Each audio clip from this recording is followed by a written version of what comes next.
Off we go on a Thursday. It's the 4th of December, week 14 of this NFL regular season. It's Steelers week, and we're back with you here inside the vault. Quick note for you, Sarah. I forgot to edit our Twitter captions, so you could do that during the rundown if you'd like.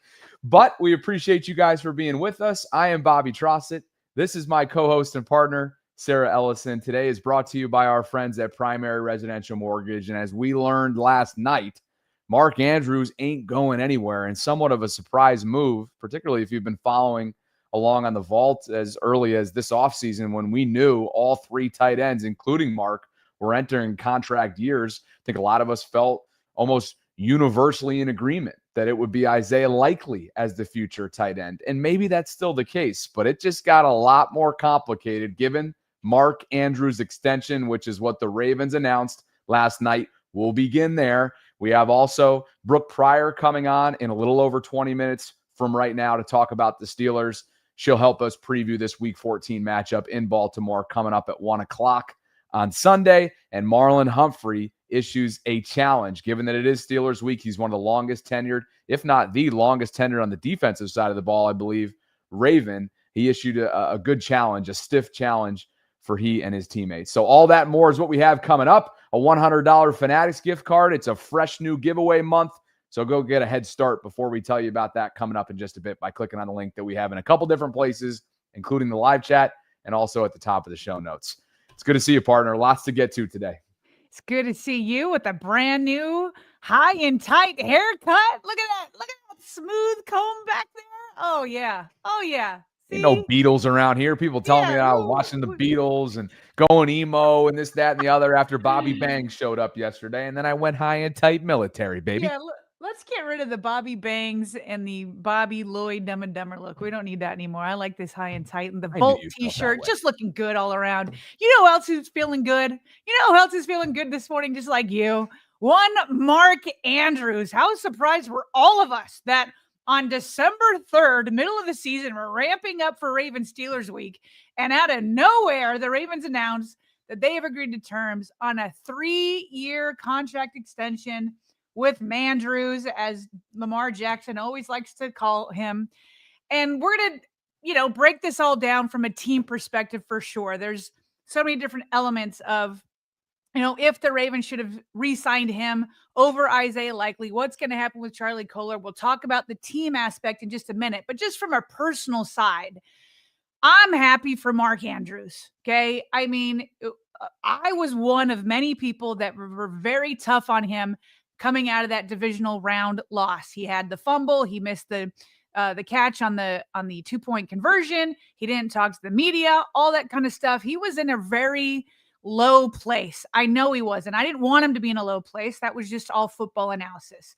So from a human side, I mean, the fact that he's now engaged to his longtime girlfriend who supported him through all those low times, the fact that he became the Triple Crown leader for the Ravens, like he is now cemented in Ravens history, franchise history, as the leader, as the leader in touchdown catches, just regular catches, and receiving yards.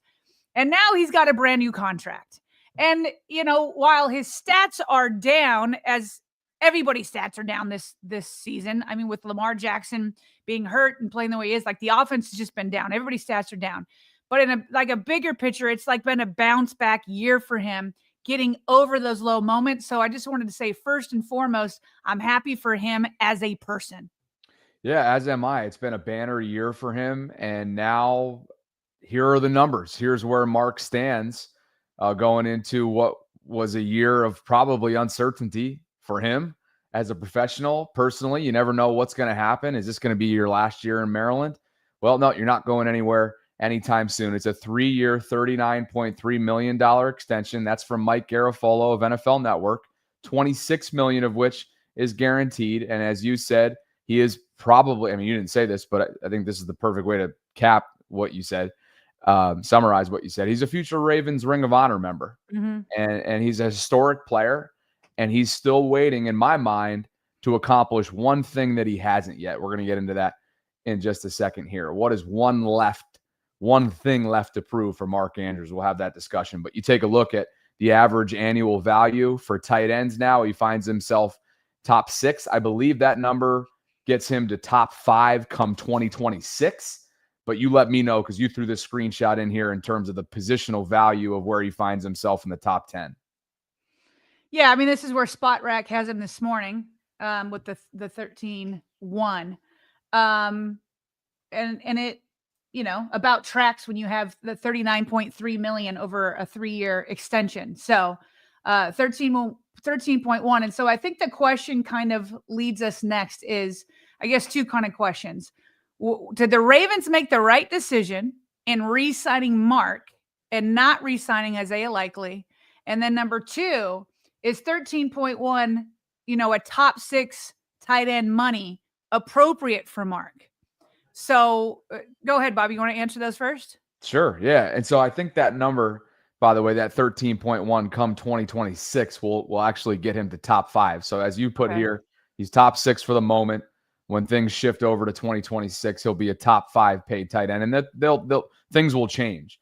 And I think the way to start this is, I think we'll look back at this within the next year or two, the way we have with other deals that Eric DeCosta has gotten way out in front of. I think they're going to look at this deal. We will look at this deal. My prediction is within the next year or two being like, okay, wow, this was really wise and savvy of Eric to get out in front of it. Now, I don't know what Mark is going to give them over the next couple of years. As you already mentioned, statistically, this year is very underwhelming. Career lows for the most part across the board. And we know that after a really slow start last year, still statistically, he finished below his standard. Now, from a production standpoint, he still finished with 11 touchdowns. That was a single season career best for him in 2024. So we should throw that out there. So, yeah, I guess in order to truly understand this, the Jeff Zaribek Twitter note that we have probably sets the table nicely for two players that complement each other well. We haven't seen a ton of them over the years, given each of their respective injuries. Remember, Mark's ankle with the hip drop opened up the opportunity for Isaiah to play a chunk of that season without Mark. And then, of course, Mark played without Isaiah for the first month of this season when Isaiah was dealing with his foot. But as you see here from Jeff, he says, was this in a mention of his that you grabbed? Yeah, somebody asked Jeff why they didn't re-sign Isaiah Likely. Okay. And so this his response. His response says, he said, I think the priority initially was to extend Likely, is what Jeff said. He said, I've said that since the offseason. They weren't trying to extend Andrews this offseason.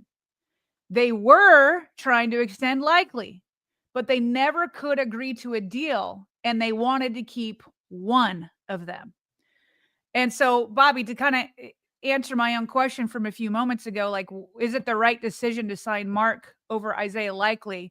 I think anybody that watches this show knows that during the offseason, I said that I felt like it was Isaiah Likely was the person that they should extend. We both did. Okay. Yeah, I'm trying to remember what you said. Did. Yeah. And it's not even like a knock against Mark per se, even though there are some knocks to have on Mark. But to me, it's Mark's 30, Isaiah Likely's 25. Mark Andrews clearly has a connection with Lamar Jackson, but so does Isaiah Likely.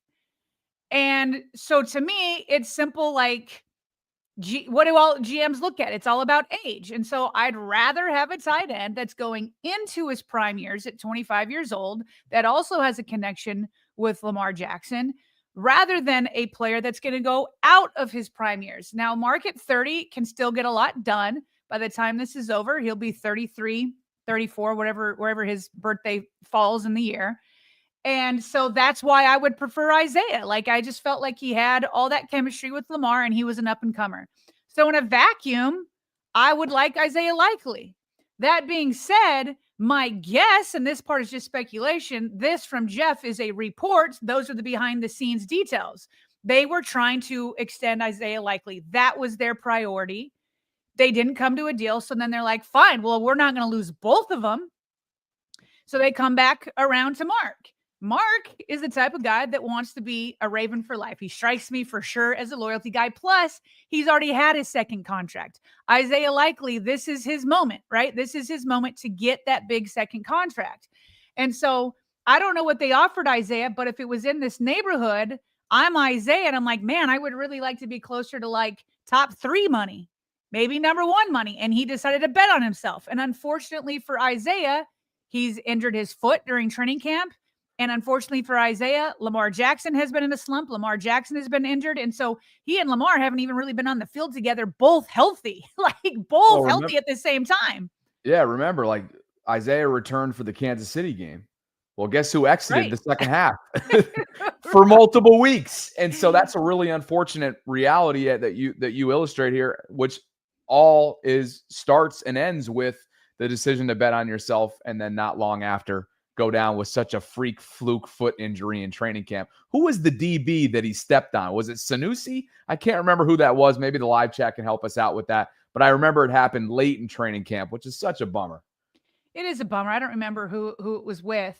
But yeah, like that's the tough part about betting on yourself. Sometimes it really works out and you just play yourself out of town because they just can't afford you anymore. Or, you're just like, I don't know how much Isaiah is going to get after this year. I'm sure he can still be paid well, but I'm curious what the offer is. And then I'm curious what he will eventually get. Maybe he needs to sign a 1-year deal. Maybe, I don't know, somebody threw out that they could franchise him. I don't think they will. That would be too much to the tight end position. But I don't know if that number's north of 15. The franchise what number is the franchise tag is north of 15. So yeah, which you can see because the top 5 right here is definitely bringing that up. So the number 1 paid tight end is George Kittle at $19 million. And then number 2 was $19 million. And then Travis Kelce is $17 million. Did Isaiah Likely feel like he should be in that $19 million range? Because that's $6 million more than what Mark Andrews just got. I don't know what he was asking for, but if he felt like he was top 3, then that's bare minimum $17 million, which is $4 million more per year. And so if the Ravens really wanted him, they could have ponied up that money. But they're saying to themselves, well, are you real? Like, Mark Andrews is still producing. They've seen what he's done. Now, to look at the production, like we said, it's a down year for everybody. But here's what Mark Andrews has obviously done. His best year in 2021 was with those 1,300 yards and 9 touchdowns. So this year, he's only at 332 yards. Isaiah Likely's at 223. Isaiah was injured for a longer period of time. I mean, the offense is just down overall. But Mark does have 5 touchdowns. He had 11 last year. Isaiah doesn't have any this year. Isaiah could have had 1, but he fumbled out of the back of the end zone just this last week. And Mark could have had a 6th, but he fumbled in the end zone, or he dropped it in the end zone a couple weeks ago. That's right. They both have had their moments here. So look, I mean, clearly Mark Andrews, you project that Isaiah Likely, not playing behind Mark, could have similar numbers to Mark. But the reality is he's been playing behind him, so his numbers have always been behind Mark's. Mark can produce. So Jonas Schaefer, to kind of like make it a little bit more even, he looked at how many yards per route each tight end has gotten since 2022. And, he notes anything above 1.5 is solid. Mark Andrews has been 1.97, 2022, then 1.93, then 1.88, then 1.3. Isaiah Likely 1.3, 1.3, 1.7, 1.3. Charlie Kolar, all in the neighborhood, 1.8, 1.4, 2.6, 1.27. So as Jonas points out, Likely has the upside, Andrews has the production. But you want to pay for future production. They thought that Isaiah would have more future. They couldn't come to a deal, so it's Mark. But Bobby, they had to keep one of them. Of course. They had to do it. Yeah. And so it takes 2 to tango, and this is the result. So I can't hate it. I just wish it didn't have to go down this way. Yeah, no, I agree with you across the board.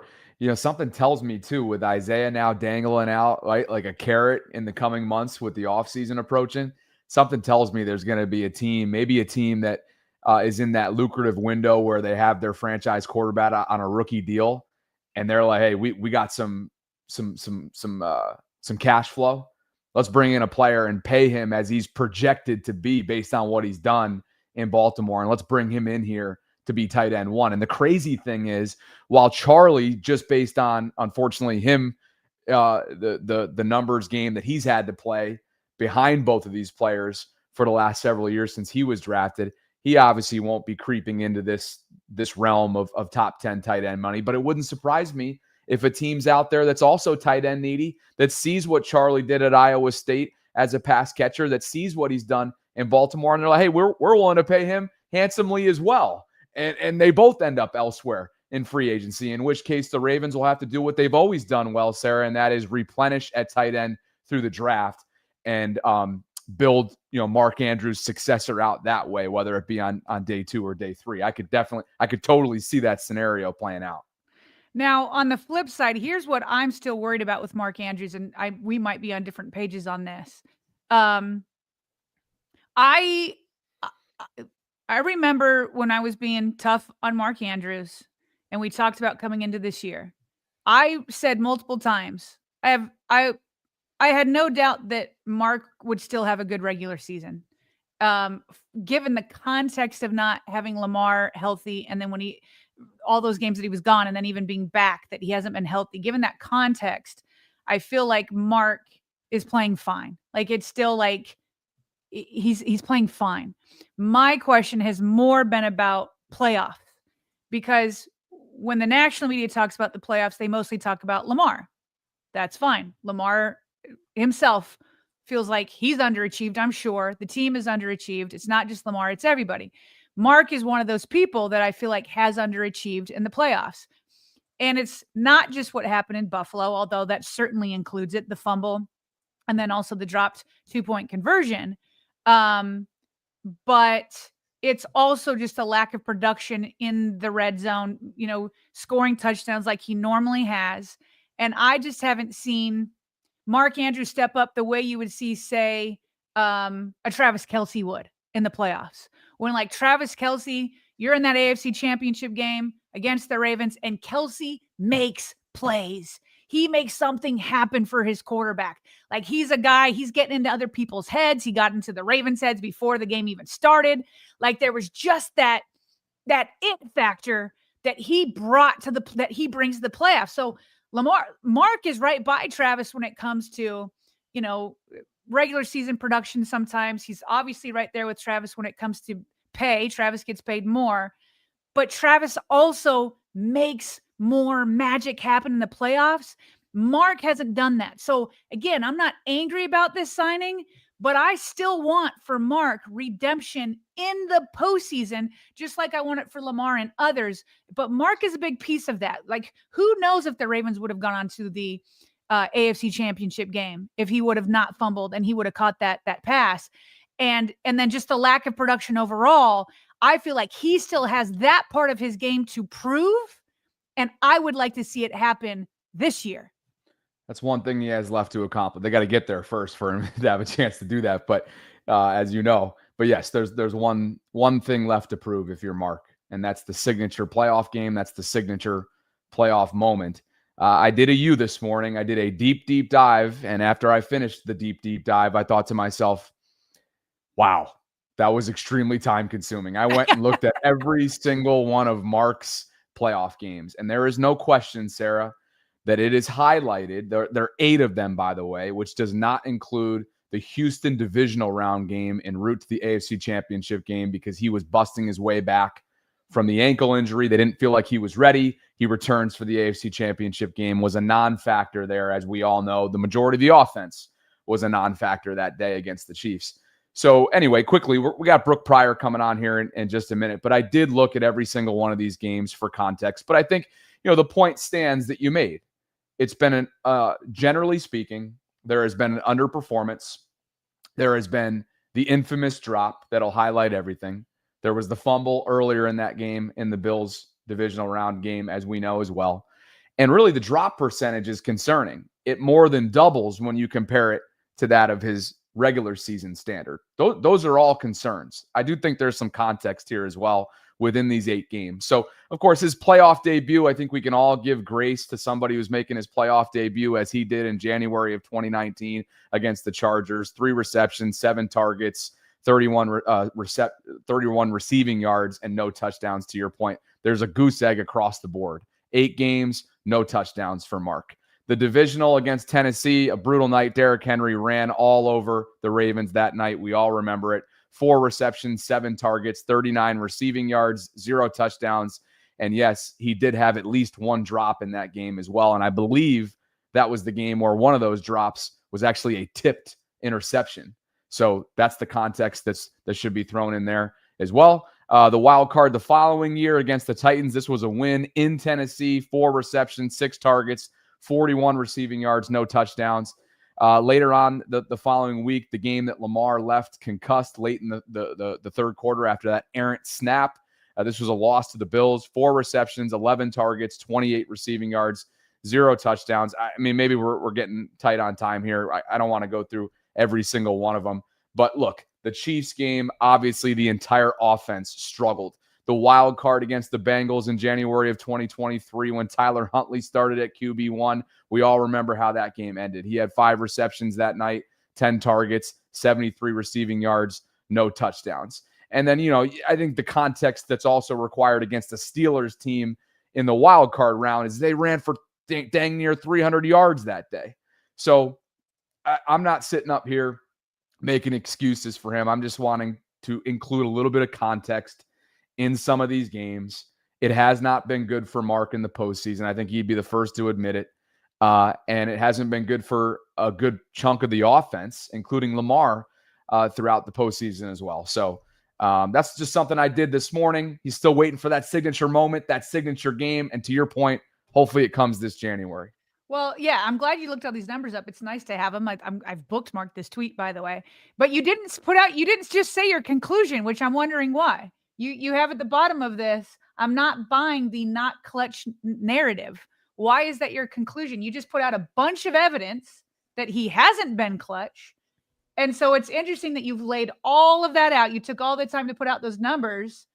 And then you say, while he's had a goose egg in the touchdown department and he has underperformed, you're saying he's not clutch. Like, how do you come to that conclusion after the evidence that you yourself just put out? Sample size. If we're giving him grace for his playoff debut, take 1 game out. We're at 7 games. I mean, eight playoff games is a lot. Well, wait a second. A lot of people don't get to the playoffs. Eight playoff games is a lot. I'm subtracting a couple games from that 8, though, because of context that I have here in the tweet, like his playoff debut, like a game against the Steelers where they rushed for 300 yards. I mean, so I'm not calling it 8. And even if we were going to call it 8, it pales in comparison to the dozens of other games where he's been clutch in the regular season. So yeah, that's how I came to that conclusion. Okay, so it's based off of grace. No, it's based off of sample size. It's based off of grace. You're not giving a player grace for his playoff. I give players grace all the time. I have no problem saying it. Like, I'm giving him grace. Like, I'm giving Lamar Jackson grace right now based off of all of his history in the regular season. And he deserves grace. He deserves grace against that Chargers game in the wild card round his rookie year as well. Sure. Yeah. But Mark Andrews has not earned the label of clutch. In the postseason, correct. Correct. I don't believe that represents him as a player across the board, and that's based on sample size. But this tweet is all about the postseason. Correct. To talk about the label that's been attached to him, regardless of whether it's postseason or in season regular wise, people call that all across the board. They say it's not clutch, and they're simply put, he's not clutch. Period. They don't specify it. Some don't in the postseason, based on what I've read. That was in response to them. That's fair. I would just say that, like, the tweet was about, the postseason. So it makes you think that you're talking about postseason clutchy. Your interpretation of it, I suppose. Yeah. Well, I mean, the whole tweet is about the postseason. Yeah. You have all his postseason stats. Yes. How am I supposed to interpret it otherwise? Well, throw this one in here before we bring Book in. Let's do one last note. Charlie Kohler. Could the Ravens still re-sign him? Brian McFarland, who was right on, by the way, he predicted the Mark Andrews signing a few months ago, almost had the money to a T. So now people are like, what about Charlie Kohler? And he says, I'd say Kohler has a much higher ceiling as a receiver than Josh Oliver. And remember Josh Oliver? He was extended at $7.75 million per year. He said, based on that, I think he says that Kohler would be around 10 to 11 million a year. But of course, only takes one team to blow up the market. 10 to 11 million on top of 13 million. I'd say the Ravens are going to be drafting tight ends again, and maybe they'll double dip like they frequently do. Oh boy, that might be the case. In terms of timing, we're going to shift a few things around here. Reads and super chats will come up in just a bit. ESPN Steelers reporter Brooke Pryor, kind enough to spend some time with us. It's been a busy week for her. She is currently on the walk. Brooke, let us know where you're at. Welcome back inside the vault. It feels like it's been forever. That's what happens when I guess these two teams match up in the bottom third of the season. That's what they're about to do. The first of two in the closing 5 weeks starts on Sunday. What are you doing right now? And two, what's the state of your Steelers that you've been covering for years? Well, it looks like I'm like Marty Smith, like camping out Lane Kiffin on his way to the private airfield, hanging out by this chain link fence. But in reality, I am at the Steelers facility. They are practicing indoors right now, which means that's where I usually do podcasts when I am at the facility during the day. But since they're in there, I can't be in there doing this. So therefore, I took my talents outside. So I am in the parking lot between the indoor facility and their like meeting rooms, locker rooms facility. I'm like astounded by how good your audio is being outside. And like, I'm astounded by your commitment to the vault to be out here for us. So well, just wait until the train goes by behind me. I'm right in front of train tracks. So let's, that'll happen at some point, I'm sure. All right. Well, Brooke, what is going on with the Steelers? Obviously, both these two teams are underachieving at 6-6. And yet here we are with the division on the line. Massive, massive game. And the Steelers just doesn't seem to have like a lot going. But let's start on the offensive side.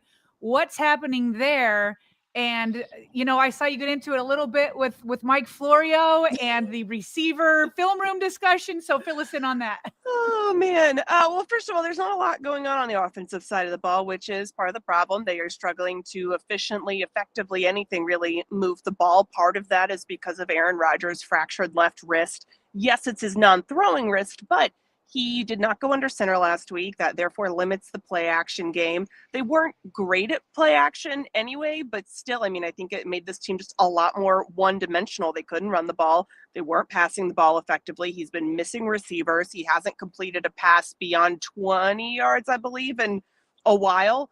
And it's just, it feels like is reverting to a version of himself that we didn't see early in the year. In the first 4 or 6 weeks of the season, it felt like he was really getting the ball out of his hands quickly and getting the ball to his playmakers, and they were getting these yards after catch. And the last couple weeks, really the last month and a half, he's been holding on to the ball a lot longer. He says his receivers just aren't getting separation. They're not getting open. And then when he's had an opportunity to hit them, he's overthrown them, or they've run a route and he's thrown it to a different place, and they just haven't been on the same page. These are things that we saw during training camp as kind of being an issue. And now they're kind of coming back up again. And he was asked about how to get on the same page with his receivers post game on Sunday. And he said, well, one thing is that everybody can show up to the meetings on when we're our film review sessions. And then we can, when I call a play or when I change a route, you run the right route.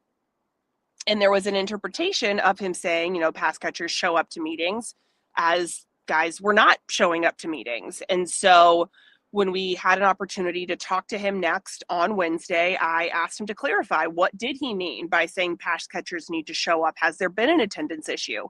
And he said, no, it's not an attendance thing. It's, when you come to the Thursday review session, come in with an open mind and lots of ideas. And he said, I don't want to talk about off the field stuff. I also asked Pat Fryermuth and Jonnu Smith what Rodgers meant by that, if they took that as a shot. And Jonnu told me, no, I didn't think it was a shot at us. I think that, we're just not playing well right now. We're playing inconsistently, and we all need to get on the same page. So all of that happens. The Steelers had a snafu yesterday where they only posted, I think, 3.5 minutes of Rodgers' interview on the YouTube channel. And that was not intentional from what I understand. It's just a matter of, sometimes the video team isn't in place at the right time. They get to the scrum late. it happens. But there was no, trying to delete the footage, any of like, oh no, the cap was still on the camera lens. It was nothing like that. They posted the complete transcript. Myself and my other beat colleagues posted what Rodgers said, all of these things. Mike Florio apparently only watched the YouTube video and decided that none of us asked Rodgers about it, and that he also only talked for 3.5 minutes. Wrote a whole post about it saying that it was collective malpractice for us not to ask him.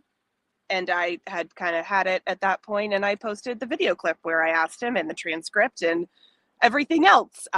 There was no apology, no nothing, just, a doubling down of it was still our fault. We didn't ask any follow-ups, anything like that. So, I mean, I guess where Aaron Rodgers goes, drama follows, even if it's not directly his fault. It's just, real beat reporters of the Pittsburgh Steelers, I guess. Well, listen, I can tell you the Ravens fan base, Mike Florio is not their favorite. So the fact that you could clap back a little bit. Everybody, even as a Steelers reporter, I think even Ravens fans could enjoy that moment. I mean, I try to stay above it on social media, but when someone's saying that I didn't do my job and I did do my job, I had time yesterday. Yeah. And unfortunately for Mike Florio, he became the recipient of that time. Well, we appreciate you carving out some time for us, Brooke, and we're glad we're on the right side of that time, by the way. Not the wrong side, but it is Steelers week in Baltimore, and everybody's chatting about it, obviously. Whoever wins goes into sole possession of first place in this AFC North that has been described by some, including Marlon, as mid.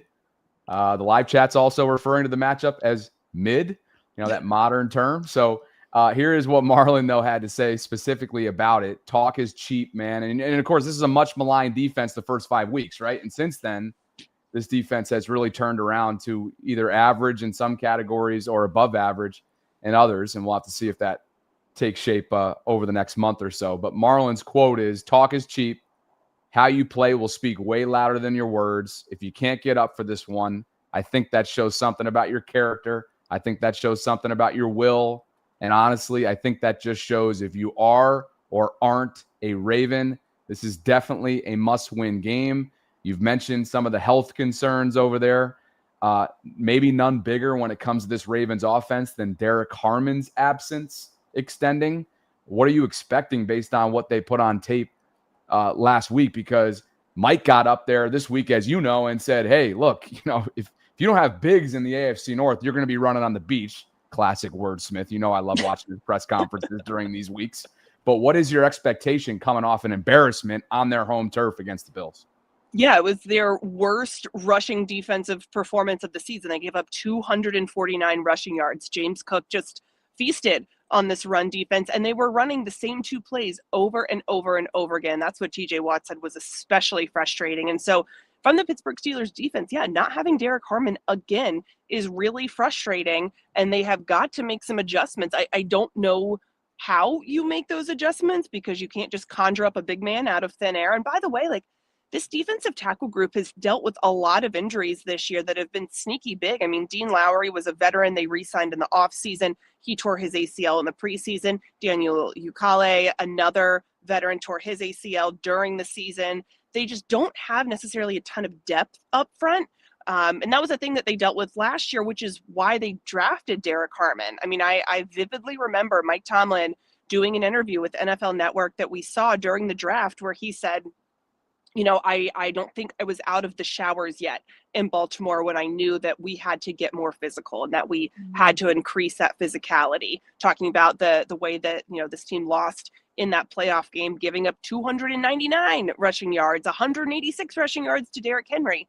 And so this has been the focus of their offseason. I mean, Terrell Austin even said during minicamp that they had a Baltimore problem. They have to stop the run.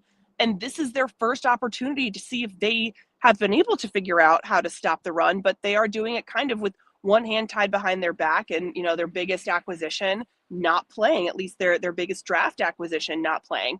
Now, Y.A. Black, another rookie, has been playing well. I think that he's starting to come into his own. He had the forced fumble and fumble recovery against Chicago. He's a little bit longer, taller than Derek Harmon, isn't quite as stout. but I do think that he's playing well, and so I would look for him to be key in trying to stop Derrick Henry. But I mean, if Henry keeps bouncing to the outside and doing kind of what James Cook was able to do, they have got to figure out something. They talked about this week getting multiple hats to the ball. You can't be fooled by some of this pre-snap motion, things like that. It's just they've got to be better tacklers. It's just been really frustrating across the board, especially then when they have games like the one against Jonathan Taylor, where they held him to 45 yards on 14 carries, and then games like the ones they had to James Cook that were just terrible. So it's been incredibly inconsistent. Well, so has the Ravens run game. It's interesting because I'm hearing all this, and you'd think that the Ravens could be licking their chops right now because you do have Lamar Jackson, you have Derrick Henry, and then you've got Keaton Mitchell emerging, and he can bounce outside, and he does threaten with his speed. So, like, I'm still wondering, like, can the Ravens repeat what the Bills did, or will the Steelers sell out and actually get the stops because the Ravens guards are terrible. So, like, you see Derek Harmon gone, but I'm like, but still look at these guards that the Ravens are playing with. So I don't know how it's going to play out. Do you have any like gut feeling? Do you feel like the Ravens will be able to be successful, or do you feel like the Steelers will be able to put together a gutsy performance and keep them to a reasonable number? You know, I don't know. I don't know that I have a good feeling because, you know, yes, the Ravens guards aren't playing well, but last week the Bills were playing with 2 backup tackles, and that didn't seem to matter at all. So it feels like the traditional indicators that should kind of point you in a direction to guide how you think a game's going to go for the Steelers haven't mattered. And I think that's part of the thing that's so frustrating is that when you have guys like TJ Watt and Alex Highsmith and Cam Hayward, and they are still ineffective against backup tackles, you wonder, like, okay, can they be effective against backup guards? Does that change the calculus?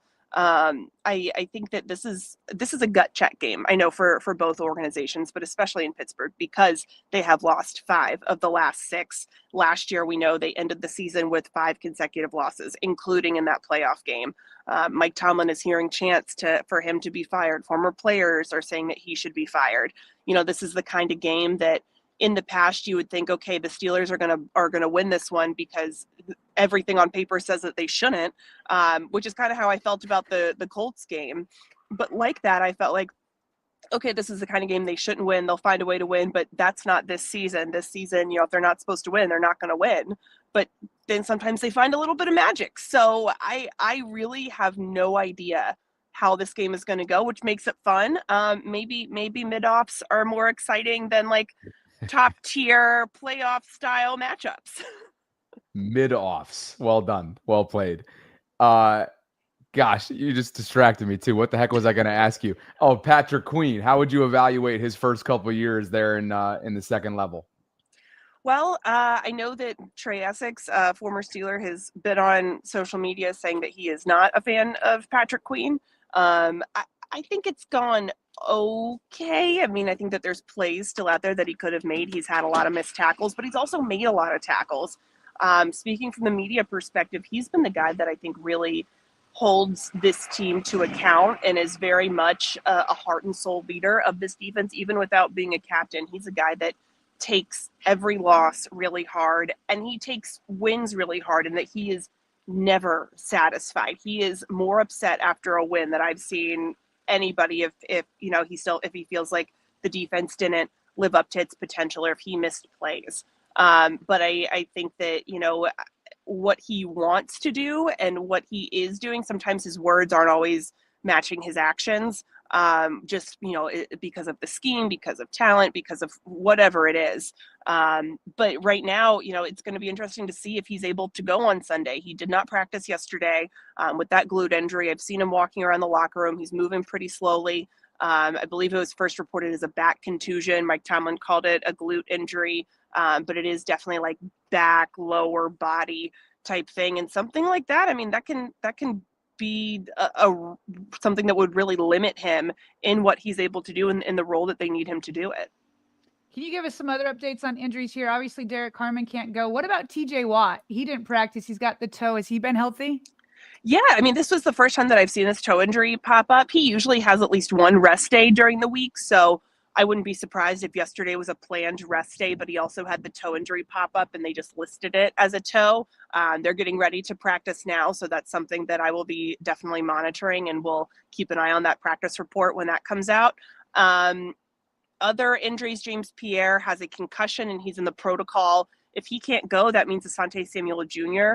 will end up starting, I believe, who they just called up from the practice squad and is now in an even bigger role since they released Darius Slay, who was claimed by the Bills but is now not reporting. That has just been a very fascinating thing to watch. I think most of the injuries are on the defensive side. And then, of course, Aaron Rodgers still dealing with the wrist. He may have a slightly different kind of cast on Sunday, but he said that that's something he's going to be working with the training staff and the equipment staff to figure out. Hey, before we get your prediction, all that, real quick on Mike Tomlin, James Harrison, Ben Roethlisberger, both saying, hey, it might be time. But how people feel on the outside are often very different from the way owners feel.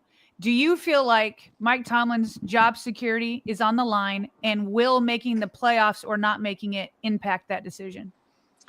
It's one of those things where I feel like I have been in a version of this the last couple of years of these, wonderings and of speculation of whether or not, Art Rooney would make a move to part ways with Mike Tomlin. And I believe the same thing that I believe those other times, that if Mike Tomlin is no longer going to be the coach with the Pittsburgh Steelers, that's going to be up to him to decide. He's still under contract, runs the 2027 season.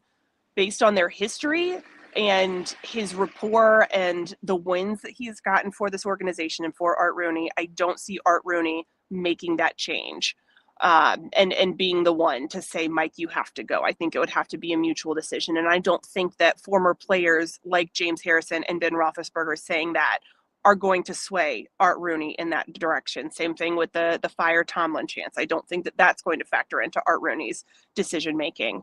I just think that Mike Tomlin has built up too much trust with Art Rooney to have things end that way. But I could see him saying, I recognize that things have run their course here, that I am still a great coach, but I can go do it somewhere else. But I think that, there's still 5 games to go. And if they, somehow ripped off 5 straight wins and made the playoffs and won a game in the playoffs, then this conversation changes entirely. Are you expecting Adam Thielen to be up Sunday? Maybe. I mean, he was out of practice yesterday. They badly need some pass catchers. So, sure. Why not? It would not surprise me.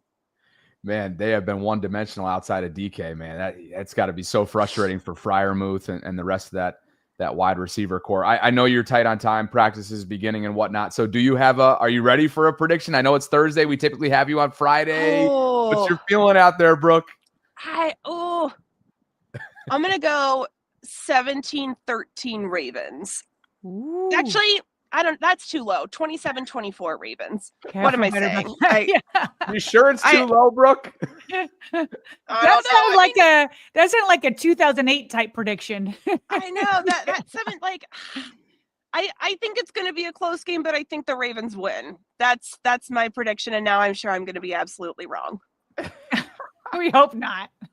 We appreciate you being willing to share it, though. We have your Twitter up on the screen. You can be found at BE Pryor. We'll link to it in the live chat. And anything you'd like to tease before you jump on out of here?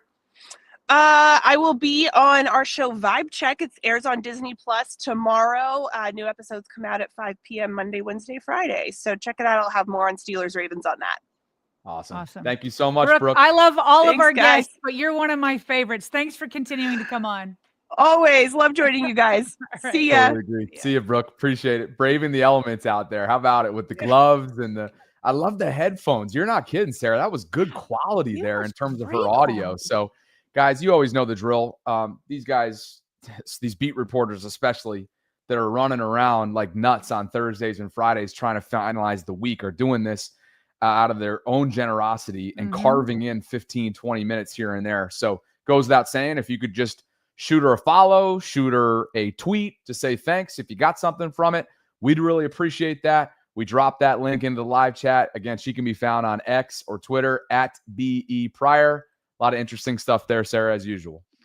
Man, she just knows her stuff. She's good on camera. She'll mix it up with Mike Florio. She asks the right questions. She's so committed. She's joined us from like her hotel room. Remember when she was there for the Steelers Ravens playoff game? Like, she'll go outside. Like it doesn't matter. Like, she just is a pro. She's so committed to doing a good job. So really, really appreciate her. But yeah, lots of good stuff. She pointed out how the Steelers, and people always get offended when I point this out, but it's true. In the offseason, I'll often point out when teams make moves specifically to beat some of their rivals and they think it's like some sort of like slight. It's like, no, the Ravens do that too. Like, when they're building a roster, they're thinking, how can we win the AFC North first? So when he says the coaches didn't even get out of the shower and they already knew that they had a Baltimore problem, they were trying to draft to stop the Ravens run. And that's what Derek Harmon was. And now he's missing TJ Watt, like all these guys not playing up to a Steeler standard. It's just so interesting because we all cover our respective teams, and she can see the weaknesses over there and we can see the Ravens weaknesses over here. And it's like, whose weakness is going to bite them the most, and especially when it comes to the running game, because that outside of turnovers, the running game and their ability to stop the Ravens running game will absolutely determine this, or the Ravens' ability to actually get a running game going will decide this game, because you control everything if you can run on your opponent like the Steelers. You know it. They're going to try and carbon copy perhaps what happened a week ago. We all watched it, and Brooke talked about it. On their home turf, 249 rushing yards without the Bills starting tackles. Yeah, that's, I'm sure, reverberating around the Steelers' walls this week, Sarah, as they get ready for this Baltimore road trip. Thanks to Brooke, and thanks to Primary Residential Mortgage for continuing to support our program. They are this episode's title sponsor, and we have yet again another $100 Fanatics gift card to give away. I'll tell you about it in just a second. Did you know that refinancing your home loan can get you cash to finance your seasonal expenses? That's no strings attached money. I should say no strings attached money you can use to do a number of things. Finish home repairs in time for the family to visit. Check all the big ticket items off of your gift list. Pay the bills so your paycheck can go towards fun and festivities. Whatever you're looking to accomplish this holiday season, your home can help. You can reach out to Primary Residential Mortgage to get started today. We told you about the 203K loan, which is ideal for the fixer-uppers, the home buyers out there that are looking at their future homes and some work that needs to be done. They do it all. You do not need to be in the Maryland or Baltimore area to work with Primary, although there is a branch in the Towson neighborhood, which is my home branch when I'm in town. Michael and Naz and Devin and Zach, they're just a great team there that I would encourage you guys to reach out to. You can do so by clicking on the link that we have included in the show notes right next to Primary Residential Mortgage. And they've been kind enough on a monthly basis, as you see on the screen here, to throw in a little bit of a flavor for our Vaultrons, a $100 Fanatics gift card, which was won by our guy Sadesh last week, is now up for grabs in December. And so all you got to do, click on the link that we have included in the show notes, or if you're live right now in the live chat, it's pinned, and click on it. It'll bring you to Instagram, Primary Residential Mortgages account, and comment on this post that you see with the hashtag Vault. Tag 3 friends. That's a new little wrinkle here. Tag 3 friends you would buy a house with. Use the hashtag Vault. Follow them. Subscribe to us, which maybe you already do. And if you want to go the extra mile just in case you win so they can easily reach you, fill out this Google Forms link right here that you see in the comment section of this post. So thanks to Primary, Sarah. Holiday season, they've been super generous since they came on with us full time in September. Oh yeah, always appreciate our sponsors, appreciate them, and I will just say refinancing in the past has always been good to us.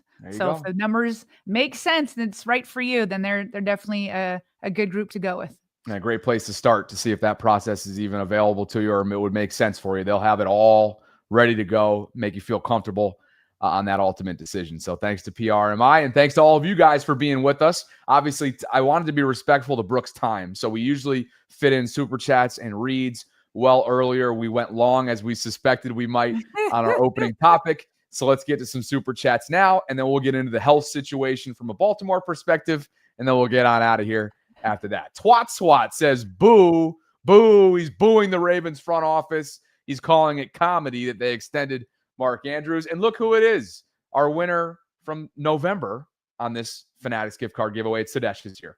He says, I got the white jersey, Bobby. Already got the black and purple ones. # Ravens. Is that what he got from his Fanatics gift card from PRMI? Okay, the perfect Nice. timing. Look at this. Okay, so he ended up using, perfect. Yes, you're right, Sarah. He ended up using the gift card that he won for November on what looks to be a white Lamar jersey. So congrats, Sudesh, and perhaps a look inside what our next winner might consider getting themselves for the month of December.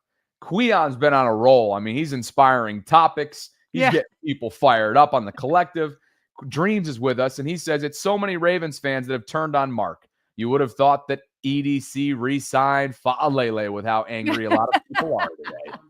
Kobe Pruitt, Sarah, we were just talking about him earlier this week off the air. Whereas KP Ben, he's back.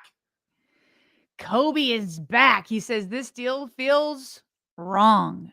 He says, I'm starting to be more concerned that EDC is making a string of moves that will hurt the team in the medium and long term.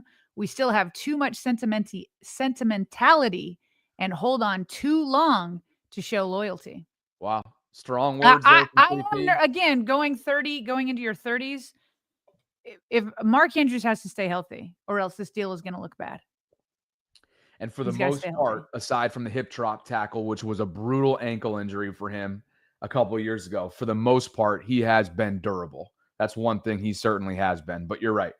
Once you hit that 30 number, you start to, and he's not a running back, but once you do hit that 30 number with the injury history of a significant ankle reconstruction, I don't think that's strong, but it was a significant ankle procedure that he had done, which was a complicated one.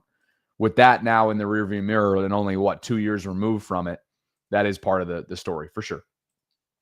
Jay Davis has become our newest Vaultron. Jay, welcome to channel membership. Appreciate you for being here. Jake, as always, is an advocate of yours for no other reason than just to hype you up. Or for no other reason, just to jab at you. Probably, or both. Yes. And Jay, by the way, on top of that, no, excuse me, there's two Jays. I thought that that was the same Jay. Another Jay says, first time joining live. Love hearing you guys. We love having you here, Jay. Thank you. Yeah. And Augie, too, has become a channel member. Lots of Vaultrons pouring in today. And that brings us to Augie, too, Sarah. Yeah, we need December members. Let's go. Augie says, longtime audio listener, here since the very beginning. Finally caught a live stream and learned how to subscribe on mobile. Happy holidays to both you and all the Vaultrons. Same to you, Augie. I'm glad that you could be here live. Yeah, likewise. Love that. And you had a nice little play on words there a minute ago, Sarah. The December members. December members, baby. Let's run it up. Do it. Perhaps this team's about to get hot at the right time and put a little Band-Aid on everything that's taken place. Not in recent weeks. This team's been winners in recent weeks, excluding Thanksgiving night. But perhaps putting everything in the rear view from what happened the first 5 weeks. Everything's in front of them. Both teams are saying the same thing this week, Sarah, in terms of what's in front of them and controlling their own destiny. That's been a big part of it. And a big part of the Ravens doing exactly that, controlling their own destiny, will be this guy getting back to MVP-like form. Josh Tolentino covers the Ravens for Baltimore Sun. He snapped a couple photos, or the Baltimore Sun photographers snapped a couple photos of Lamar at practice, Sarah, where he was limited yesterday. And here is Morgan Atsitz from Fox 45's coverage, or again, their photog. This is Fox 45's footage here. So Lamar and Cooper Rush and a bunch of the players out there. Lamar is not in a helmet here, but he's got his, help me out, Sarah. What's the white thing that he wears? Why can't I get this down? I feel like I call it shiesty, and then there's always usually a big debate on whether it's a shiesty or another name. Yeah.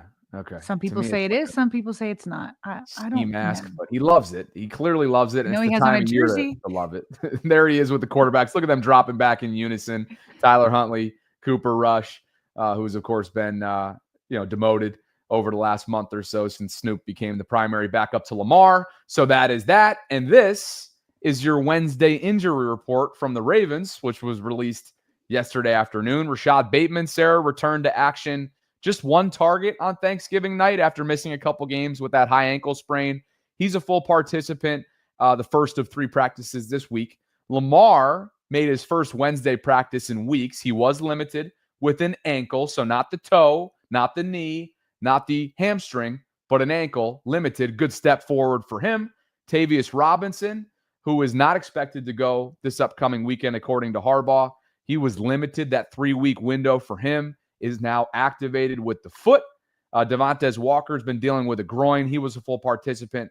Ardarius Washington, let's stick a note in him. We'll come back in just a second, because what John Harbaugh said yesterday had Jeff Zrebeck so taken aback that he had to ask a follow-up question. We'll get to that in just a second. Nate Wiggins, this perhaps is the most encouraging part of this entire thing aside from Lamar. He was limited. Apparently on his girlfriend's TikTok, he told her or people that were asking that his foot pain was a 7 out of 10 and then shows up at practice. So good news for Nate. He did not play in the second half on Thanksgiving night. They're going to need him, Sarah, over this closing stretch. He's been playing great football for them. But Ardarius Washington, and before I get into that, do you have anything else to add? Yeah, I do. Let me. I haven't even got a chance to get your word in. I'm sorry. No, you're good. You're good. First of all, this is perfect 53-man roster attendance. Perfect. Obviously, there's guys on IR. But now you got 2 guys are in that 3-week window coming off of IR, and Tavius and Ardarius will react to that in just a minute. But I love that Lamar Jackson was back for a Wednesday practice. Obviously, he was limited, but it's another step forward. It's what I was hoping for with this 10-day mini bye coming off of the Bengals. I keep saying if Lamar is healthy, things will turn around. And because he's so good and because he masks so much on the rest of the team, it could have a significant impact, especially if the defense can continue the standard it's been playing at since the trades. So this is excellent news to see Lamar on a Wednesday and get some more practice reps, because he was off target. He was inaccurate. He was missing reads.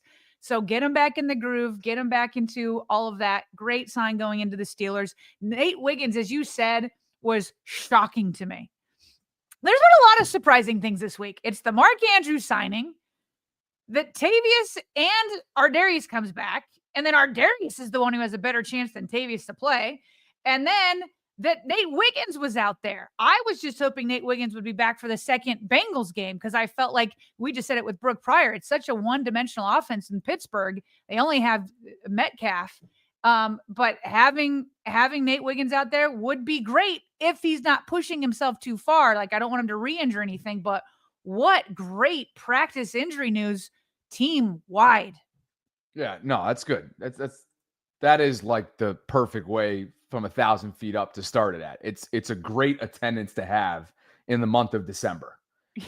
Now, probably won't be the same after the Steelers game, by the way, since it is traditionally like a black and blue physical game. Who knows if it will be again this time? Both teams have lacked a little bit of physicality, so we'll see if it stays that way. But a good sign going into it. But go ahead with your transition. Well, I was just going to say, there's no, like, it's not like this groundbreaking thing. They just had a mini bye, to your point, which is where you were going.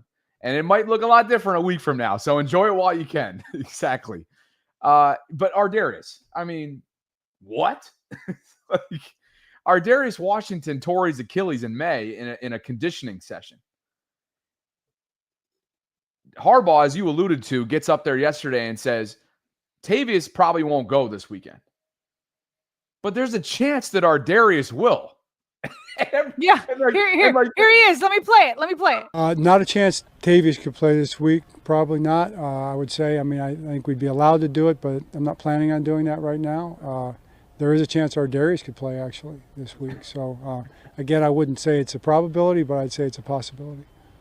So the press conference rolls on, right? And maybe 1 or 2 questions after that, Jeff swings back through, because he's thorough and the man, and says, hey, just want to be clear. Did you mean the opposite? He didn't actually ask this, but I'm sure in his head he was like, did you mean the opposite? Right. And I know a lot of people I saw online were like, did he mean the opposite? No, he didn't. Now, it doesn't look like, it looks unlikely that Ardarius, when the follow-up was, look, there's an outside chance. Like, it's unlikely. But the fact that Ardarius is back at practice and is going to try and give this thing a go, as we discussed yesterday, there's pros and cons to him returning. But my gosh, I mean, salute this dude's. You talk about character and will and toughness and all those things that Marlon is issuing a challenge to his teammates to this week, being that it's Steelers week. He embodies all that and more as a former undrafted rookie who came in with Kyle at the back half of last year and saved the defense. Salute. Absolute salute. I mean, it's the exact opposite of what we had speculated yesterday. Like literally, we both said, yeah, if there was one guy that could come back faster than the other, I would put Tavius over Ardarius, because Ardarius is coming back from 6.5 months. He hasn't played at all. Tavius at least had played this season. And it was just the complete opposite. The complete opposite. So hey, keep in mind, goes to show you. Yeah, and it just goes to show you what we already knew was true. 5'8", $160, $170. For the measurables that he lacks, and those are my measurables. For the NFL measurables that he lacks, Ardarius makes up for all that and more with sheer resilience. The way that he attacked that rehab, the way that he attacks life as an undrafted rookie is nothing short of admirable. So, again, could be a level of gamemanship added in there from Harbaugh going into Steelers week, Sarah, but if nothing else, just a tremendous display of professionalism from Ardarius, and hopefully we'll see him at some point this year should he feel like he's ready to go. Absolutely. And ultimately get cleared medically and by the staff and all the other hurdles that he's got to get through as well. Okay, quick hits, and there will be a couple new ones that just came out as well in terms of some of the gatherings and plans the Ravens have for this upcoming game, which I'll bring in just a second here in terms of Can we react real quick just because we brought this in with Brooke and we were letting her react, but like you talked about Marlon Humphrey real quick. Can we react to this real quick? So, by the way, when he said talk is cheap, do you know what the question was that preceded this? I think it was Roquan. Something about Roquan talk. They asked him about Roquan and like, how did you feel when he was talking? I don't know if it was during like a team speech or whatever. He goes, "What was I thinking while Roquan was talking? I thought talk is cheap." Like, what a segue. What a segue without like knowing like the context of the question. Oh, you have to listen to it. Right. If it's transcribed and you're listening to that and basing your conclusion off it, you're right. It's very different when you listen to it. Yeah. Do you have it? Yeah. Well, not the question. No. Okay. Yeah. Anyway, so when he was saying like, if you can't get up for this one, I think it shows something about your character. I think it shows something about your will. And honestly, I think that just shows if you are or are not a Raven. Alohi Gilman said that he's probably heard a dozen times a day that he's not a Raven until he beats the Steelers. So they're they're keeping that standard alive. But more of what Marlon Humphrey said is he says, we have not played great complementary football really all year. And he says, it's time. We're too good of a team on paper. I know that's been said.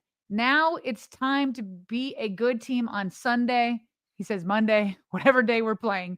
So again, that's exactly why I still have hope for the team. I mean, I know we haven't seen it, but all the makings are there for it.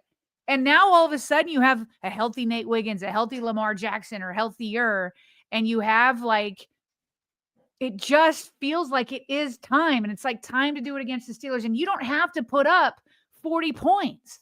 Like you're going to win this, 24, 27 points. Like it doesn't need to be crazy. Like it does, Bobby. To me, it just feels like it's time that they can put it all together. I feel like we're on the cusp of that. Marlon's trying to speak it into existence. I'm trying to speak it into existence. You are. Be a great start. On paper, you would think that they can easily limit this Steelers offense, which is very limited in general from a talent standpoint. You should be able to limit this team. As for Cincinnati, the week after that, with T. Higgins probably returning, that's a conversation for next week. More quick hits here. Back to the press conference we go. Harbaugh said that Emory Jones, who made his rookie debut on Thanksgiving night, 16 snaps, which is what we talked about in depth with Jason Smith from Huddle It Up Films earlier this week. Harbaugh says he feels comfortable, that Emory feels comfortable at left guard right now. So I guess Harbaugh feels comfortable as an extension of that. He's been taking reps there for a while, and the team feels like it wouldn't be fair to move him around. Jeff noted this at the press conference yesterday. And so consider, according to Harbaugh, Emery as an emergency option at right guard. And Samuel Njoku, friend of the program, he's hysterical, in caps, tweeted, "It's an emergency, John, right now. It's an emergency right now." Samuel was like every Ravens fan. Yes, it's an emergency. Have you watched Daniel Fa'alele? So, man, that would be a tough place to put Emory Jones into. He did later say that it would be something he considers in the off season. So again, Jason of Huddle Up Films had predicted that eventually Emory Jones will be the right guard. Like he thinks he will be, but they feel like Voorhees is the more troublesome problem right now. And quite frankly, it's a toss up. Yes, and it matches up with what Jeff's heard from opposing defensive coaches that he's spoken to in NFL circles. So there's nothing crazy about it. The low light reel is what a lot of people just can't quite get out of their heads, and I don't blame them, because Daniel's low light reel, Sarah, has been really challenging to watch. Some AFC news here as far as Kansas City's concerned. Remember, the Chiefs, they got to basically win out. They got to put themselves in a position here. They have a very, very small margin of error here, and perhaps that margin just got a little bit smaller because Josh Simmons suffered a dislocated and fractured wrist against the Cowboys, according to Rap Sheet. He left the stadium in a cast. He's now out indefinitely. He's going to have an MRI. They'll have, other options and whatnot. But obviously, this is Mahomes' blindside protector, Sarah. So significant blow there for Kansas City. Well, it's on top of other offensive line injuries. So as they're trying to win out, because they're in a worse position than the Ravens, because they have to win a wild card spot. They're not going to catch the Denver Broncos. So they have to win a wild card spot. The Ravens just have to beat the terrible, Pittsburgh Steelers and keep the Bengals from resurging. The Ravens are in a much better spot because of the division. But not only do they need to practically win out, but on top of Simmons, they also had right tackle Juwan Taylor. He's dealing with the triceps and knee injury. And then right guard Trey Smith, he's sidelined with an ankle injury. So that's 3/5 of their offensive line. Sometimes you just feel better about your problems when you look over to the other side and you're like, well, at least we're not that bad. A dynasty hangs in the balance with them. By the way, whenever Juwan Taylor's name comes up, there's one thing that I can't not think of. And it was all the early jumps that he had perfected on week 1, AFC Championship game rematch last season. Yes. Where he was the only one not being called for it, because Ronnie was called for the exact same thing multiple times that night. And why? Why, we later learned they were trying to set an example for the season. Okay, then set an example. Just set an example for against the Ravens, but not the Chiefs. If you really want to set an example, do it against the Chiefs. I can't not think about that every time I hear his name or see his name. Brooke mentioned Darius Slay's name impromptu on the segment, and saying that apparently he's not reporting, at least initially, to Buffalo, where he just got claimed. So the Steelers let him go. They mutually agreed to part ways. And he's a veteran corner, Sarah, who the Ravens, as of within the last 2 years, had at least some interest in, according to him, on his podcast. So not sure what's going on here, but Buffalo claimed him. So I'm sure they're hoping that he shows up.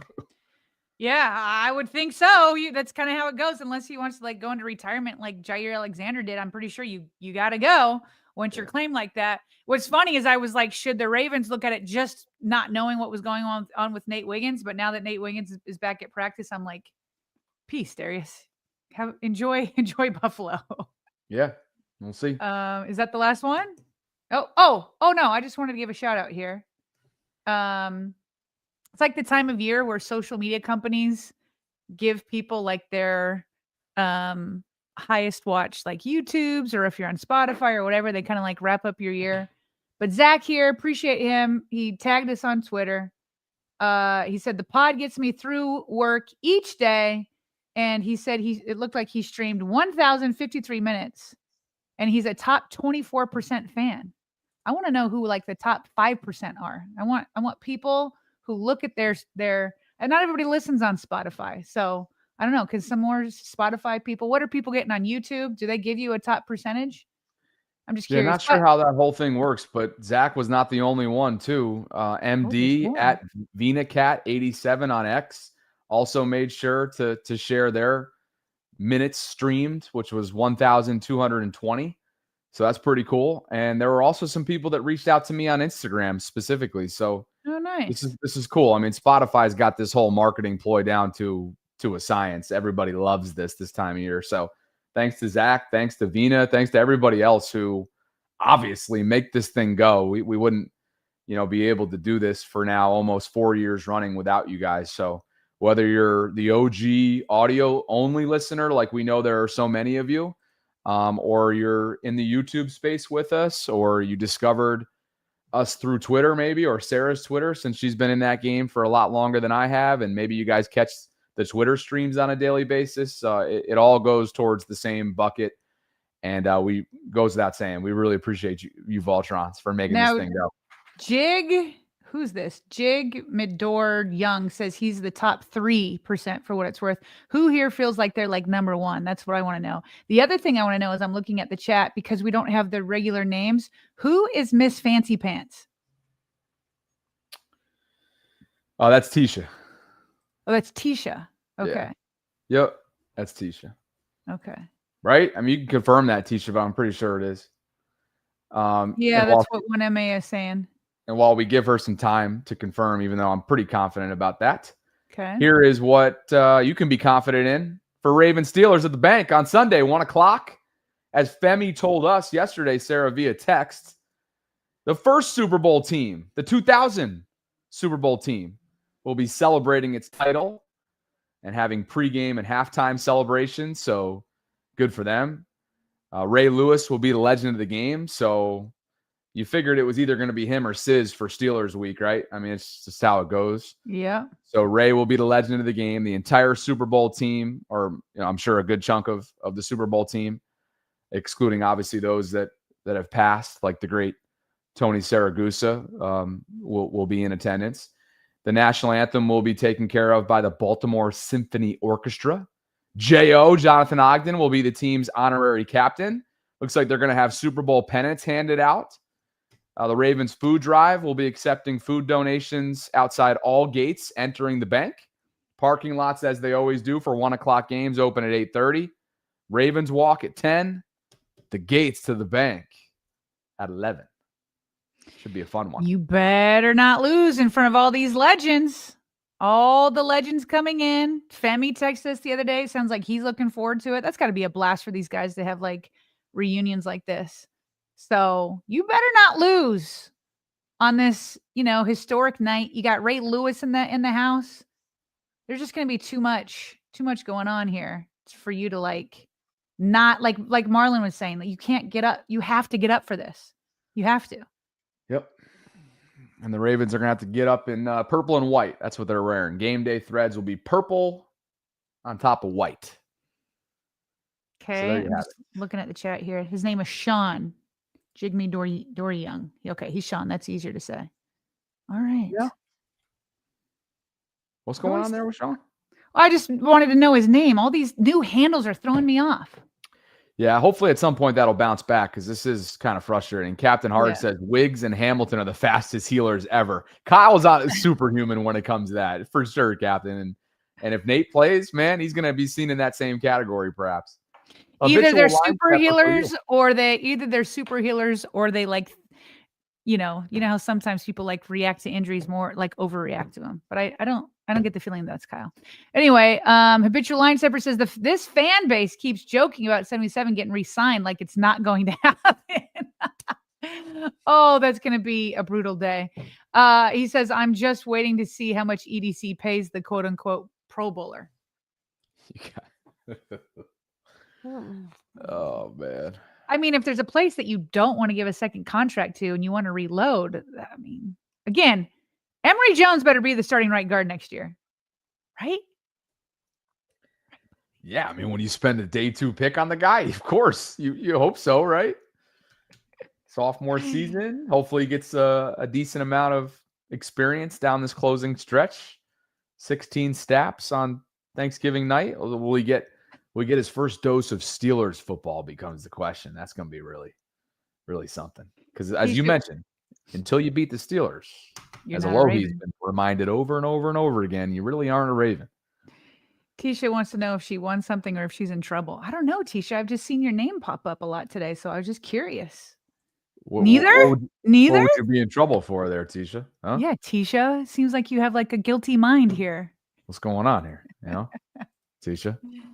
Is your nose growing right now wherever you are? What's going on? Oh, goodness gracious. She would just like to win something, she says. I love it. Well, we do have, okay, look, we've got our like winter Christmas line coming out. Maybe we can do some sort of giveaway coming up. I definitely giveaway for a second. Right? I definitely think that we should get back to, especially if this team goes on a run, you know, kind of like Friday giveaway type thing would be fun. Oh, sure. Tisha, Mike says you're a menace. Yeah, what's that make you, Mike? Huh? Huh? Oh, Sarah. What? Last night, you know, what do I love more than anything? And I think you would probably agree, even though you don't get typically into too many shouting matches. You get into passionate matches. Yeah, thank you for distinguishing that. You're right. You're welcome. You're welcome. Yeah. For now, I'll distinguish you. But last night, I had a subscriber on my channel who stood on business. It wasn't business that I agreed with. And to be honest with you, after our nice powwow, I don't think we really found any middle ground. But what did he do? He was getting after me in the live chat. I did what I do over on my other channel. And I said, here and debate get your arse on here. Yeah. And Bentley's in the live chat. We had an awesome conversation. He super chat donated after, which was totally unnecessary. But I freaking love when guys and gals stand on business and bring a similar level of energy that they bring to the live chat, keyboard version wise, that they do either face-to-face, virtually, or in person. I loved it. Bentley and Bobby and Bentley. Let's go. Ooh, do I need to go watch it? It was awesome. The chat saying Bentley was correct and you were wrong. Oh, wow. Oh, I mean, that's... You know what I was going to say when you said, you know what I love more than anything, Sarah? I was going to say, date night? Oh, date night is tonight. There is no walk and talk going on tonight, but there will be. Wait, so what's the date tonight? Yeah, there will be a date. It'll be a sit down. It'll be a sit down at a place in downtown St. Pete. Does that mean like you feel like this one's more promising? Because usually you do a walk and talk or a coffee or something. Yeah.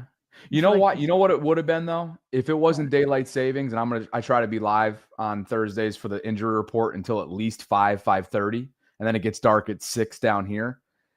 I'm not going to go ask somebody to go on a dark walk and talk with me. You know what I mean? Right. Like, right. Okay, that's fair. Yeah. Bobby, the chat is saying that you said Lamar doesn't get enough criticism. Is that what the argument was about last night? Oh, I'm so mad you pulled up XVYJZ because he is somebody that I'm talking about that ain't like Bentley. XVYJZ0 won't come on. That's the problem. And then he puts words in my mouth like he's doing right now. Oh, I hate it. I don't like it when people put words in my mouth. XV's real good at that too. Aren't you, XV? No, I think it was a conversation about it segued into like, hey, if we're going to criticize Mark about his underperformance in the postseason, which I was last night, then that has to be, it goes without saying, that has to go around the table. But it does. That's the point, is like Lamar shoulders all of the playoff criticism. I'm not talking about from a national perspective. I was getting after, I think it was like even the people you were talking about in the chat. It was a simple live chat thing. All right. Yeah. I mean, they said rewind the tape. Are we going to have to get receipts here? He wants to rewind the tape on me, doesn't he? He thinks he's got the upper hand, don't you, XV? You ain't gonna have any upper hand until you call in. Evan called you Bobby Wright, as in Nick Wright. Oh, you know, I mean, man, this also I think goes without saying, but you won't find outside of Sarah, you won't find a bigger fan of Lamar when it comes to the sport of football and excellence than me. It's been a blessing to watch. It's been a blessing to watch and cover him for the last 8 years. It has. Really? That surprises me that you just said that. Yeah. You don't give that impression. man, I hate when people say that though, because then you open up the door for people to be like, and I see it all the time in the live chat. Oh, when Bobby talks about Aaron, he lights up. When Bobby talks about Jackson Dart, he lights up. We talk about Lamar all year round. I think that's a natural knee-jerk thing that when we get to talk about somebody else, it's it's interpreted perhaps in a different light by some that love and diehard love Lamar. It's been a blessing. It's been a total honor to cover him the last 8 years. Well, that's nice to hear. I had the privilege of sitting down with him. I had the privilege of sitting down with him when I was working for the radio team. I interviewed him his MVP season 2019 after a couple games. Interview? It was awesome. It's a tough interview because he doesn't, we just got out. You and I actually, I haven't even told you this. You and I just got the opportunity to interview Nate for something that he's doing with a local initiative. And they want us to interview Nate. I love Nate. Really hard. Interviewing Nate Wiggins? Well, no, they want his team wants us to interview him, and I got to follow up with him about what it takes because they in the interview we'll catch up offline about it. They want it all like about what the initiative that he's about, and I'm like, well, we're not going to have him on and not talk about football, obviously. So that'll let me follow up on that. But Nate's a one-worder. He's one of those one-word guys. And Lamar was like that earlier on in his career. And so, yes, it can be. Nate, you got to have like 20 questions ready to go. Just rapid fire. Boom, boom, boom, boom, boom. Yeah. Miss Fancy Pants says that you get crazy on your other channel. Believe me, Tisha, I know. Ashley says, ask yourself, Bobby, why are people surprised that I'm the biggest fan of Lamar? And I think that's a good question to ask yourself. Why not? No, I think she's asking that with a method and an agenda that I'm not a fan of, to be honest with you. Oh, okay. Well, I don't know about that. I was just going to say maybe you could. It's kind of like if you're in a relationship, right? Like, so I've been married for 18 years. You could take each other for granted by not like articulating or like with words or through actions that you love one another. It's like, well, we've been together for so long. Like, you already know, you know what I mean? But sometimes you have to like make sure you're actively showing that. And so that's all I'm saying is like, I don't know what agenda that chat had, that comment had, but I'm just saying sometimes you just got to be aware of how you're communicating it. That's all. Yeah. I know. But I'm glad it's been an honor because I agree. What like the fact that we'll look back and we covered Lamar Jackson, who will go down as one of the greatest quarterbacks of all time, especially if he wins a Super Bowl. And like we got to witness it and we got to cover 2 MVP seasons, really should have been 3, might be more. Who knows what's to come? Like what an absolute honor to cover. And these guys, look, all 32 of them in the league get scrutinized to the nth degree. And when you go and put forth a resume the way Lamar has over the last 8 years and you get paid for that resume, that scrutiny just naturally gets brighter and brighter and more cutthroat as those years go along. And so it's almost a privilege to live in that world that Lamar has now earned, while at the same time it comes with a level of I think the word is scrutiny, fair or unfair. Yeah. Gosh, there was a time where I was referred to in the Facebook space when I was creating over there on a daily basis as a Lamar apologist. So you just, man, it's funny how the pendulum shifts. But yeah, I will say that again, outside of my co-host, who's a true diehard fan of the team and a fan of Lamar, I throw myself up there with anybody who objectively looks at this team and this player when it comes to truly admiring what he is and what he's done. The guy stayed true to himself. He's beaten just about every narrative out there, and done so his way. And I think that's probably at times you don't understand. It's hard to relate to at times, or it's hard to understand it at times. Mm-hmm. But who cares? I mean, he's done it his way, and I think everybody that he grew up with in South Florida probably would, till the cows come home, admire that more so than anybody. So, yeah. Well said. That's a good way to end the show. Sure. Yeah. Let's see. Do we have anything else? I don't think so. Cool. Do you have any Patreons? Did we already do that? I do actually. Thank you. I can't remember if we did that already. Douglas and Guy, thank you both for believing in what we're building. We appreciate you. Thanks for the monthly support that you guys give us through Patreon. It's patreon.com/RavensVault podcast if you're interested in learning more about what we offer inside the channel in that department. Sound good? Sounds good. Awesome. Appreciate you guys. We'll catch up with you on Friday. Oh, and I feel like I've been trying to say this for the last hour, and we've just gone in so many different directions. We have not given our predictions for week 14 because we're waiting to Friday. So be on the lookout for that. And XV, I expect you in the late afternoon show. Oh, you guys are gonna fight. Well, the beauty of it is I don't even consider it a Bentley fight.